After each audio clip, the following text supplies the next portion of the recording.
Assalamualaikum warahmatullahi wabarakatuh. Salam sejahtera dan salam satu Malaysia. Terima kasih diucapkan kepada juri yang budiman dan sidang penonton yang dihormati sekalian. Mencari timba si anak dara di bawah sarang burung terbuah. Salam sembah pembuka bicara. Selamat datang untuk semua. Hari ini saya akan menyampaikan sebuah cerita bertajuk Ikan Haruan Ajaib. Pada zaman dahulu, ada sebatang sungai bernama Sungai Kabu yang terletak di Arau Perlis. Ikan di situ hidup aman, damai dan selamat kerana penduduk di situ masih belum ramai. Pak Muim, seorang pekerja petani pinggir Sungai Kabu bersama isteri dan dua anaknya. Isteri Pak Muim bernama Mak Leha dan sedang berbadan dua. Kehidupan mereka sangat miskin, sekadar mendapat melindungi mereka sekeluarga daripada panas dan hujan. Pak Muim kerap menahan bubu di sungai itu. Biasanya bubu yang dipasang itu tidak menghamparkan ikan lampam, puyuh dan sepat. Sering Pak Muim dapat cuma ikan kaloi dan haruan sahaja yang jarang terperangkap di dalam bubu. Haruan saja yang jarang terperangkap di dalam bubu. Abang, Leha teringin makan ikan haruan di sungai itu, kata Mak Leha kepada Pak Muim. Selepas mendengar kata-kata isteri Pak Muim berjanji mendapatkan ikan haruan tersebut. Pak Muim tahu amat payah untuk mendapatkan ikan haruan dari sungai itu. Awal-awal pagi lagi Pak Muim telah pergi ke sungai itu. Pada pagi itu, dia menahan bubunya tidak jauh dari gelung air yang deras masuk ke sawah. Dia berharap ikan haruan yang diidamankan istrinya akan termasuk dalam bubunya. Selepas memasang bubu, dia pun pulang ke rumah. Abang, pergilah tengok bubu itu, untung-untung ada ikan haruan. Bolehlah saya panggang dan sediakan air asam untuk lauk tengah hari. Baiklah, abang akan pergi tengok bubu itu sekarang, kata Pak Muim. Dia pun pergi ke tempat. Dia menahan bubu sebaik sahaja sampai Pak Muim mendapati tiada langsung olakan air bubu itu. Pak Muim merasa hampa. Dengan rasa kecewa, Pak Muim mengangkat bubu itu untuk dipindah ke bubu terasa agak berat. Pak Muim mengangkat bubunya. Apabila bubu itu diangkat, Pak Muim mendapati seekor ikan haruan besar. Ikan haruan itu hanya membantukan dirinya dan tidak menggelepuk seperti ikan haruan yang lain.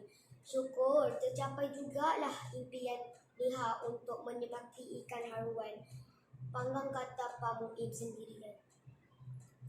Ketika Pak Muim mengeluarkan ikan haruan daripada dia punya terdengarkan ikan haruan itu berkata, "Wahai manusia, tolonglah lepaskan hamba." Pada Pak Muim tidak percaya yang ikan haruan itu boleh bercakap. Ajaib sungguh. Aku tidak dapat melepaskan kamu kerana istriku sangat teringin untuk memakan kamu. Hamba merayu, tolonglah lepaskan hamba. Jika Tuan hamba mentunaikan permintaan hamba, hamba berjanji akan menolong dan mentunaikan pula permintaan Tuan hamba. Wahai ikan haruan, amat payah untukku mentunaikan permintaan kamu. Hanya inilah saja peluang untukku mentunaikan permintaan isteri aku. Lagipun, aku tidak percaya seekor ikan haruan dapat memberi pertolongan kepadaku, kata Pak Muim. Wahai manusia, percayalah kepada hamba. Kalau Tuan hamba bebaskan hamba, apa-apa saja yang Tuan hamba minta akan hamba tunaikan. Kekayaan, kekuatan atau apa-apa saja. Selepas mendengar kata-kata ikan haruan itu, Pak Muim berfikir.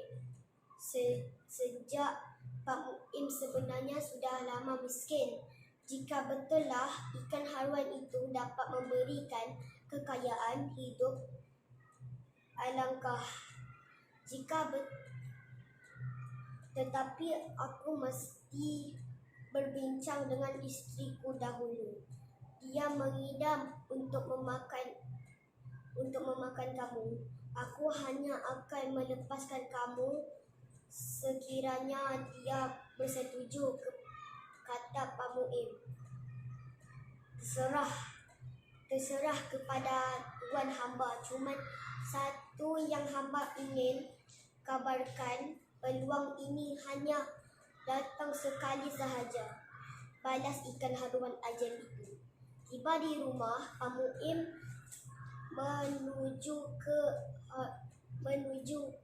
menunjukkan ikan haruan yang diperohi kepada Mak Leha. Mak Leha sungguh gembira dan ingin terus meniang kamu itu, namun Pak Muim menegah dan menceritakan perkara yang sebenar. Walau bagaimanapun, Mak Leha yang mengidam tak menghiraukan tentang suaminya. Lagipun, Mak Leha tidak percaya yang ikan haruan boleh memberi kekayaan, kegembiraan dan sebagainya kepada mereka. Dia pun melangkah ke sawah dan meninggalkan isterinya dengan ikan haruan ajaib itu. Ketika hendak meniang ikan itu, dan terkejut Mak Leha apabila ikan sebagai itu boleh bercakap dan merayu agar dirinya tidak apa-apakan.